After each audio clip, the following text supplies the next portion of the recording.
हामी मान्छे नि धनले मात्रै गरिब होइन, तर हाम्रो सोच विचारले पनि हामी गरिब हुँदछौँ। नमस्ते अनि जय मसी, मेरो नाम उर्मिला।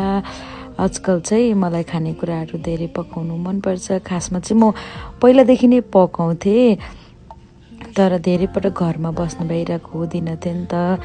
अनि अहिले चाहिँ म फ्री छु, किनभने भर्खरै मैले नानी जन्मेको 2 महिना आधी भयो, 3 महिना लाग्नु आँट्यो। अनि घरमा मम्मीलाई धेरै पालो दिइरहेको छु।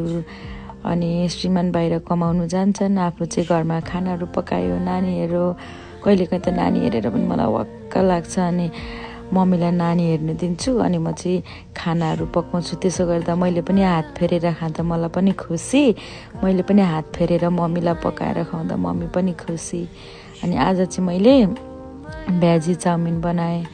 मेरो भाइ पनि अहिले चाहिँ भर्खर उसको आज स्कुल सकियो, अब नेक्स्ट स्याटरडे उसको ग्रेजुएसन छ। अनि म र मेरो श्रीमान चाहिँ के गफ गर्दै प्लान गर्दै गरिरहेको थियौँ। अनि मैले चाहिँ छिटो छिटो उसले घरको अरू काम गर्दा खाना बनाइदिरहेको थिएँ, चाउमिन काममा पनि लैजाओस् भनेर।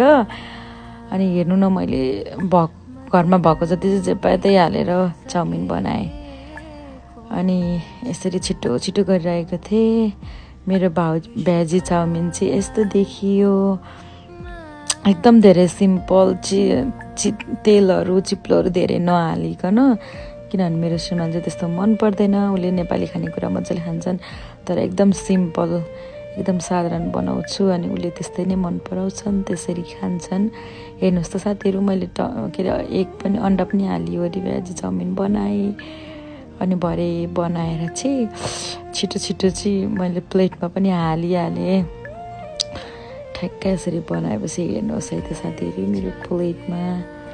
अनि मैले चाहिँ सुसी, भेगन सुसी पनि ल्याएको थिएँ। मलाई सुसी धेरै मनपर्छ, सी फुड मध्येमा सुसी चाहिँ म मजाले खान्छु।